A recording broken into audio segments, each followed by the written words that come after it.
People are fascinated by ghost stories, tales about rematerialized specters of those who passed away, who have returned with a purpose, a mystery for the audience to solve.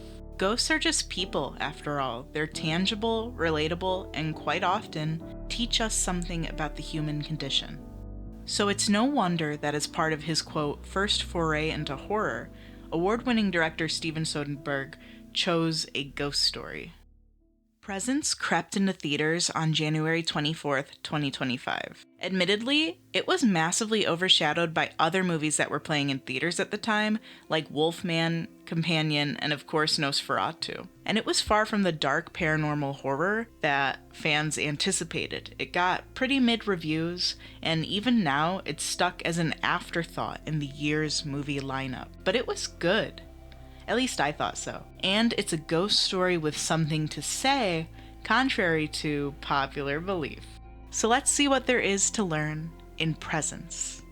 The film follows a family as they grapple with a variety of personal dramas that impact the group in one way or another. It's told through the first-person perspective of the Presence, some mostly unseen entity that bears witness to the most intimate happenings in the house. The movie primarily revolves around a small cast of characters. Rebecca, the domineering matriarch of the family, and Chris, a constantly worried father and husband, as well as their children, star athlete and douchebag Tyler, and sensitive Chloe, who has just lost two of her friends to alleged drug ODs. For the benefit of her son and her son alone, Rebecca moves the family to this house to put him in a desirable school district where he will be able to compete on a higher caliber varsity swim team. This decision is met with a bit of backlash. Chris has practical concerns about location and finances, but is most worried about Chloe and the impact a move to a new school will have on an already broken kid. And in the background, tension strains the bonds between the family members due to some unknown financial crime Rebecca has committed, quote, for the benefit of her son, that's looming over them. Honestly, much of the plot is fairly slow. The movie's strength is that because of visual interest, the plot doesn't drag while viewing. So since I can't show the entire thing, I'll give you the recap. Early on, it's revealed that the Presence is actually docile. Its purpose for being here is unknown. It's frightened and confused, and the audience isn't much better off. What we do know is that it has a fascination with Chloe, who believes it is the spirit of her late friend Nadia, and so we really interact with her as the film's protagonist, since that's where the Presence lingers the most. With the Presence cleared up, Ryan emerges. Tyler describes a friendship with Ryan as being a massive deal, so clearly he's quite popular, while also being one of those strange, nice guys. You know, the kind that say that they're nice guys, but only as a means of manipulation. He uses Tyler's eagerness to get close to an already vulnerable Chloe. While he does, he pretends to be concerned with Tyler's misogynistic behavior and feigns an interest in empowering Chloe emotionally and sexually, when really he's one of the worst guys to ever exist. He tries slipping Chloe drugs more than once, and in the final sequence of the movie, he succeeds. The kids have the house all to themselves because Chris has invited himself on Rebecca's work trip in the hopes of dealing with their legal troubles together. Of course, they invite Ryan over. He drugs Tyler, does the same thing to Chloe, and in a long monologue reveals that he not only finds gratification in the drugging and assaulting of women, but that he was responsible for the deaths of both of Chloe's friends. She'd been his target all along. Before he can end her life, the Presence, who at this point has been reduced to essentially being able to flicker lights, uses the last bit of its energy in its finally discovered purpose. It rouses Tyler from his sleep so he can, just in time, intervene. He tackles Ryan out of Chloe's bedroom window, where they both die on impact with the concrete below. The film ends with Chloe, her life saved, and her parents as they move out of the house. The Presence is revealed to Rebecca to be Tyler, who somehow communicates to her that he died to save Chloe. And then he's freed. The Presence leaves the home and floats up to the sky until the screen fades to white. This movie stuck with me for a while after I saw it. The lurches of the camera, the work of which was done by Soderbergh himself, made me just queasy enough to open my mind up to be disturbed. The dialogue felt very scripted at moments, but that worked for me. It added to my discomfort. it genuinely unsettled me, especially when Ryan came on screen with his unpredictable behavior and predatory stares. Conversely, this docile presence with its dorky special effects when the ghost did stuff felt intentionally playful. I liked it, and I think the film, for all of its quirks, had some interesting takeaways. When we discuss the movie's themes, Presence has a few of them. Obviously, it tackles trauma. Grief is not so much an emotion, but a time and a place. It is something we wallow in, but as the Presence did in the movie, perhaps the best way to ease the pain of the past is not to linger nor to try to forget. It's to pass through. And of course, the film is showing you that we don't need to look to the paranormal for things that are frightening. Man is capable of scarier things than ghosts. Which leads me to the point of this video, and for me, the main theme of the movie. Presence is about power.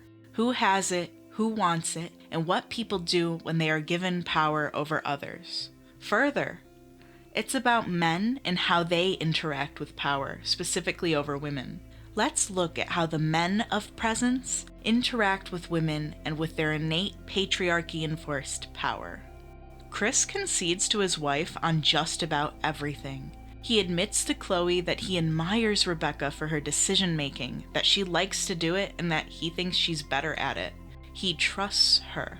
But then she makes a massive mistake, one that'll last. It's clear that whatever it is, it's bad, and more, it's made Chris question their relationship. Rebecca has made a piss-poor choice, and to take back his power and do what's right for himself and their children, Chris contemplates divorce.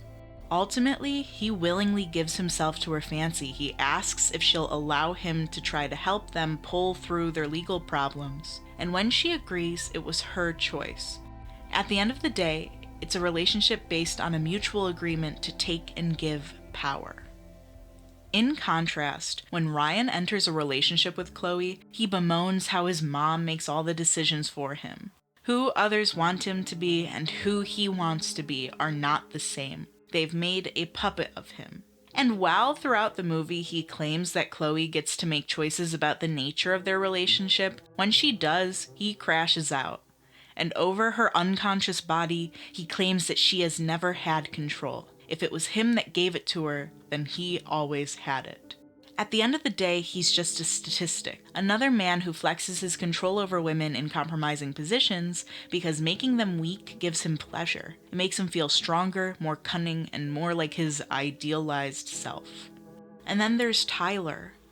A turning point of the movie comes when he brags about sexually harassing a girl from school with a group of guys, ultimately leading to her nude photo being leaked and her life, self-esteem, and dignity left in ruin. He claims it's about her being annoying or about the quote joke being funny, but it's just not. It's about his own messed up desire for control. His dad disapproves of his actions. His outcast sister has tarnished his social reputation. His mother is overbearing and overwhelmingly doting. He both craves her attention and approval, but also detests her control. This prank was nothing more than a means to flex his power as a man, his it boy status, and write a narrative for himself nobody else could touch. This isn't something I pulled from thin air. Throughout the movie, a focal point of Chloe's bedroom is this art wall. On her wall, prominently positioned, is a massive print which immediately harkens back for me to Leda and the Swan, one of those Greek mythological tales in which Zeus, the supreme Olympian, couldn't take a no for an answer and transformed himself, this time into a swan, to seduce and assault a mortal woman. Zeus has power and uses it for his own gain at the expense of many women. Other people reckon with the consequences. From this assault, Leda births Helen, who is commonly blamed for the Trojan War. In this context, Zeus's flex of his power came at the detriment of many lives. He's Ryan, he's Tyler, he's all the men who have taken what they wanted of women because society and complacent authorities have given them power, control which they feel entitled to misuse. Going off script for a second, obviously the horror movie genre is horrible in the sense that it has historically used violence against women, especially sexual violence, as a punchline or a point of shock. Similarly, it's not a novel thing to discuss the idea of like women quote unquote deserving the harm they are subject to in horror movies, like Jason hunting down teen girls who are having, sex in the woods, and they're always like gratuitously nude. And as an audience, it's like gratifying because we're supposed to think that they deserve the harm that's done to them because like they're tramps or whatever. So in a similar vein, many viewers kind of felt that the assault scene in this movie, even though it wasn't the most graphic ever, was kind of used as something to shock audiences and thrill them as the film reached its conclusion, instead of as anything meaningful to the story. You will never see me defend an on-screen assault as something that is meaningful to a story that's necessary to a plot line. I think assault against women is horrifying and unenjoyable to witness, and I think that it can be talked about in the horror movie context. Longlegs did a really good job of it. If you haven't seen my video about Longlegs, I'll link it somewhere on the screen. But I think that if it's creatively handled as more as a context for something horrifying rather than something happening on screen, it's more interesting, it's more effective, and that's the only way I'll ever defend that as even an idea in a piece of fiction. I'm a pearl clutcher by nature. There are very few instances where I'll even watch a piece of media that has any sort of even mentions of rape in it. In this context, number one, I pre-screened Presence before I viewed it for those triggers, and number two, while I don't think it was necessary to show on screen, I don't feel like it was done in an exploitative way, and so not defending it, but I'm also not clutching my pearls, if that makes sense. Okay, thanks for letting me go on a little bit of a tangent. Let's wrap this up. Presence has opened a dialogue about power and choices. It shows us that by seeking control, we are self-satisfying creatures who are doomed to haunt and be haunted by all of the choices we can't take back. Maybe it's beneficial to think of all the things you could have done differently, but maybe things were always going to turn out this way. Further, it is power that ties a good guy like Chris to a fucking creature like Ryan. But many men aren't Chris's and they aren't Ryan's. They are the Tylers in between, placated by their mommies and the systems around them. Even if they aren't in some fantastical thriller where they can become a ghost and come to terms with and fix what they've done, they aren't beyond self-reflection. Maybe the Tylers can be redeemed. Maybe they can't. I don't think Presence is pushing you either way. So is Presence a horror movie? I'll admit, not really. But I think it was good, albeit a bit pretentious, and I think it's worth a second watch, if that's what you choose. Thanks so much for watching. And thank you for your support on my first ever video. As I said, if you haven't seen it yet, I'll put the link somewhere. You will find it. It's also, I only have 2 videos up now, so it's the other video. It's a deep-ish dive into Longlegs. It's advertising what horrors the movie really holds, and just why I like it so much. Anyways, I'll see you soon. Bye!